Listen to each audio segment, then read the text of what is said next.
4 de octubre de 2013, partidarios de los militares egipcios que perpetraron el golpe en julio de 2013 están de celebración en frente de unos tanques cerca de la icónica Plaza de Tahrir, símbolo de la Revolución de 2011 y de toda la primavera árabe.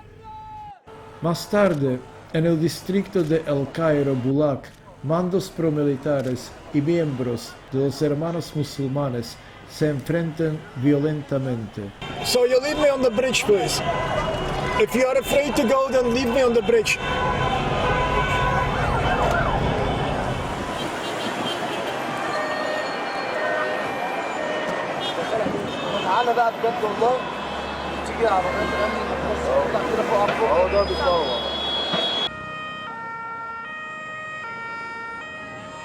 Dos días más tarde, el 6 de octubre de 2013, los hermanos musulmanes, cuyo gobierno electo fue destituido por los soldados, se enfrentan de nuevo a las Fuerzas Armadas. Al menos 54 personas mueren en una sola noche.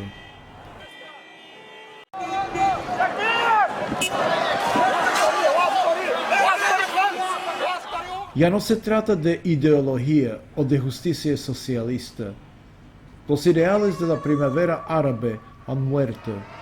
Reina la violencia sectaria. La junta militar, que el 3 de julio de 2013 derrocó al gobierno electo de los hermanos musulmanes del presidente Morsi, está secuestrando, torturando, asesinando y haciendo desaparecer a mucha gente.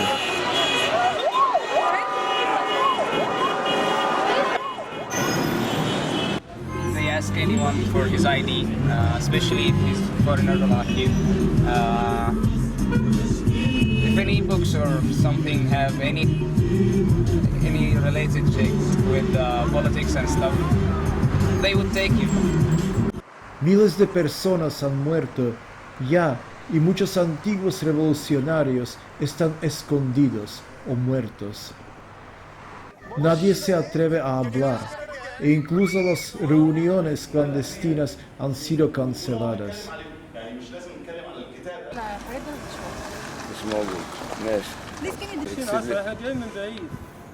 He's come from far away and just working here. Who is this Egyptian woman? Yeah. Any Egyptian woman. Yeah. Should you not make it vote again? Parece que al final Occidente ha conseguido hacer descarriar el proceso revolucionario en toda la región.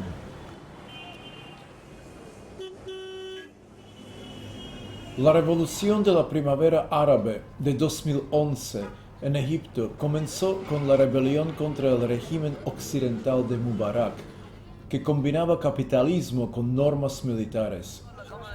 Los hermanos musulmanes tomaron el poder en la segunda vuelta de las elecciones presidenciales de 2012, después de que su candidato Mohamed Morsi ganara contra el candidato del antiguo régimen, Ahmed Shafik. The result was the winning of Morsi, which has a lot of hopes for millions of Egyptians who hoped this would mean the winning of the revolution, that social justice would come at last, that freedom has been won. And what happened afterwards was the betrayal of Mohamed Morsi and the Muslim Brotherhood for the millions who elected him. Social justice doesn't happen. Prices kept rising. So there was rebellion, there was protest, strikes and demands for freedom. And the Muslim Brotherhood kept losing its support and its social support, and this was reached the climax in the city of Port Said, where there has been a massacre that killed more than 50 of its citizens and led that Morsi would make a martial law in the city and curfew. On the 13th of June and the 3rd of July, people were making the biggest mass movement ever in the history of Egypt against Morsi. And it was evident that he would fall. And every eye was on the military, what is the response of the military. And then the military intervened, and it gave Morsi a 48 hour to respond to the people. And he didn't. And then General Fattah al-Sisi announced the removal of Morsi and the start of a new reign. This didn't mean that the revolution had won, but it meant that the military have converted the mass movement into a coup. How many people were killed during these days, since the military took over? We have an estimate of about 1,600 people killed in the 13th of June and the beginning of August. I think the numbers maybe have increased. Occidente ha apoyado durante décadas a los militares egipcios. Su golpe recibió apoyo inmediato de los gobiernos occidentales y de los medios de comunicación, y entonces comenzó un lento proceso de restaurar el reino de Mubarak, sus aliados y el salvaje sistema capitalista. So there is obviously some nostalgic, sentimental feeling towards the military, which is very strange because the leftists should understand that the United States was actually very much supportive of Egyptian military. It's the second biggest recipient of the aid after Israel. So how does it go together with the left-wing ideology? Of course, the left, they know this. It's not a secret that the Egyptian army is the second biggest recipient of US aid. But it is a situation that they find themselves in, that they find themselves in a situation where they want to, not only have to, they want to stand shoulder to shoulder with the Egyptian army because of their analysis of the Islamic movement in general, which I think they are mistaken in, namely that the Islamists are fascists and they constitute a fascist movement. And of course, if you believe that Hitler is on the rise somewhere in one country or another, you will try to forge a coalition even with the devil himself or his grandmother, as the saying goes. America thinks Egypt is very important. America wants to make Egypt as an ally to protect Israel. Therefore, America should, what they say as, America has to give aid, $2 billion per year to maintain that Egypt is on her side. So when the free election came, that Mohamed Morsi becomes the president, America wanted to use its interest through the army. Traditionally, military rulers in Chile, Indonesia, that also happen in Egypt now. They have a bad habit. They want to maintain their power by killing proletariats. In Indonesia, we see that at least 500,000 people and also up to 3 million people were tortured by General Suharto. And also in Chile, Pinochet killed 3,000 people in many years. But in Egypt, that was bad. It is very, very bad. Only for months, at least 3,000 or 4,000 people killed. Igual que en Indonesia en 1965 y Chile en 1973, las élites comenzaron a apoyar de forma inmediata e incondicional a las fuerzas armadas pro-occidentales. Centenares de personas, millares, según algunas fuentes, murieron y desaparecieron, mientras la propaganda militar empezaba a demonizar a los hermanos musulmanes. لا المسلمين حلوين لا المسلمين حلوين brother Muslim أنا بقول له brother لا المسلمين حلوين أنت اللي بتقولي دلوقتي. Now it's more quiet and Egypt is better and the army man is very good man and all Egyptian like it army man and also like it policeman.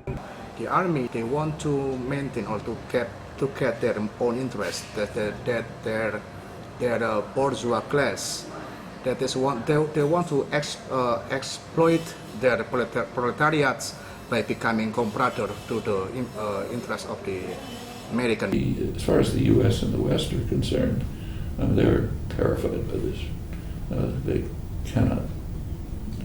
It would be almost intolerable to allow functioning democracy in this region. And if you want to know, if anyone wants to know the reason, it's very easy to find out. All you have to do is look at the polls.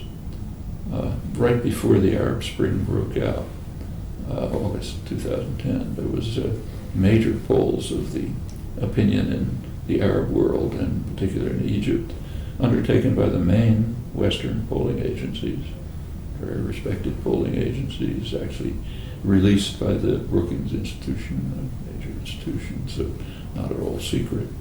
And they tell you, and there have been others since which are more or less the same, they tell you exactly why the West can't tolerate democracy there. So for example, take say Egypt, most important country, about, I think it was about 80% of the population, maybe higher, regard the United States and Israel as the main threats they face. Then maybe 10% regard Iran as a threat. In fact, opposition to U.S. policy is so strong that a considerable majority think the region would be better off if Iran had nuclear weapons to offset U.S. power and Israeli power, Israel's decline of the U.S. Well, you know, if you have a functioning democracy, and this is things like this all over the Arab world, if you have a democracy that functions at all, popular opinion is going to have some influence on policy. And it's pretty obvious that the capital of London, Paris, and Washington are not going to allow this to happen if they can. So they have to do whatever they can to undermine the democratic elements of the Arab Spring, which in fact they've been doing. Now, America under Obama wants to make Indonesia as the model for Egypt to develop an Islamic democratic country. However, what America means as democracy is to serve its interest, not the population of the country. Therefore, Indonesia, since 1965, after Sukarno resigned, we see that the smiling general Suharto took control the reign. Indonesians see and feel, undergo that the country collapsed under the regime of Suharto.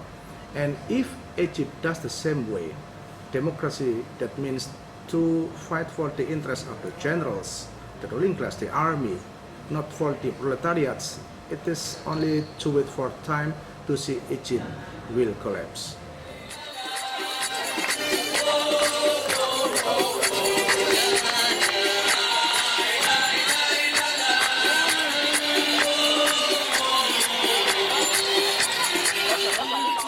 Egyptian man, about 70% is poor man. Don't have the money in the bank, don't have the money in the bucket for them, don't have the money in the home. For that, the poor man here is the meaning just eating about 7 days. And after that, don't found any money for eat. Are majority of Egyptian people poor? Yeah, about 70% Egyptian is poor. Not less than that. And you said that about 1 million of them live on the cemetery. Yes, about 1 million live in the cemetery. Yes, that is sure. Abdulaziz, please, as a social worker, can you say what problems, social problems, Egypt is facing right now? Okay, I think the problem in Egypt, the regime. The regime make more poor people because he want. You know about capitalism. Take the money and like vampire, take the blood from people. Capitalism take everything from another people. Egyptian revolution, the Arab Spring in general, has been a democratic revolution with a social soul, as we call it. It has merged the social with the economic, with the political struggles. And it's very obvious from the very first day, from the slogans of the revolution. And it's bread, which is economic demands, freedom, which is political demand, and social justice, which is a social, economic, and political demand as well. All throughout the working class has been integral, and its struggles has been integral to the deepening of the revolution. We cannot forget, for example, that the last 3 or 4 days out of those very famous 18 days of the Tahrir sit-in, we were in Tahrir Square and people were starting to give in. This is something that I don't think has been talked about too often. And then suddenly, when despair was starting to take root in Tahrir Square, we started hearing about the strikes of worker strikes. For example, when the working class fights for against corruption, for what they call cleansing the administrations, to change certain CEOs whom they think are corrupt or inept even. The workers have been able to run a very few number of factories by themselves. So we have had, and until now, there's 1 or 2 going, experiences of self-administration by workers, which is scary, to tell you the truth. If I were a factory owner or a big general or a president. So for the first time, they have been able to organize independent unions that were never possible before, legally at least. Maybe to move towards more independence. There's cases of worker takeover factories and so on. That's all very positive. In Egypt, it's still a work in process. But what's quite striking is that these 2 countries, Egypt and Tunisia, where there was the most progress, are the 2 countries which had a powerful militant labor movement, which had been struggling for years to gain labor rights. In Egypt, the Tahrir Square demonstrations were initiated by what's called the April 6th movement of young professionals, tech-savvy professionals. Why April 6th? Well, because on April 6th, 2008, there were major labor protests organized at the Mahala industrial conglomerate, one of the biggest ones, with supporting activities elsewhere. Now, they were crushed by the dictatorship, but there was a group of young professionals who joined and called themselves the April 6th movement. Well, they're the ones who sort of sparked the January 2011 uprisings, the Egypt Arab Spring. But the labor movement was one of the real achievements of the Arab Spring in Egypt has been to reduce, maybe eliminate the constraints on labor organizing.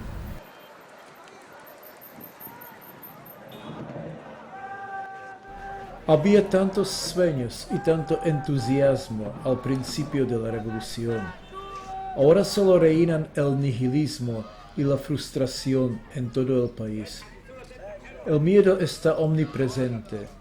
Las personas se espían unas a otras, se denuncian. Toda la confianza se ha quebrado. Los que lideraron la revolución desaparecen, mueren o pasan en la clandestinidad. ¿Queda algún verdadero líder en el punto de mira.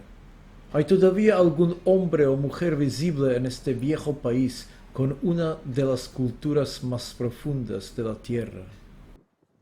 Who is left in the opposition? Because obviously Muslim Brotherhood or Morsi betrayed the revolution. Then the military actually betrayed its maybe originally correct attempt to get rid of Morsi. So everybody betrayed, so who is left? Very few is left in Egypt.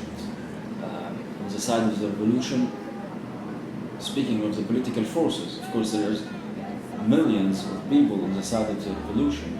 If you take the revolution as social justice, reforms, freedom, bread and butter issues.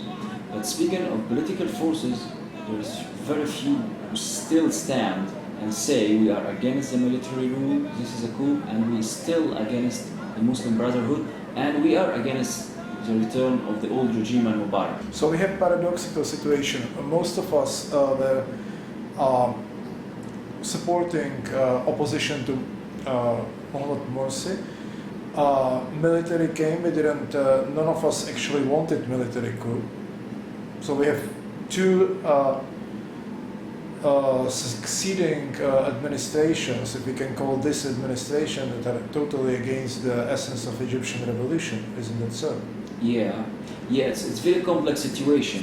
Actually, because the mass movement was so big and there was no leading political force, because all the leading political forces has betrayed the revolution during the years that followed the 25th of January 2011, there was a mass vacancy in the political street. And the army took the chance and put itself on the saddle of the mass movement. The military intervened with tanks and bullets and snipers.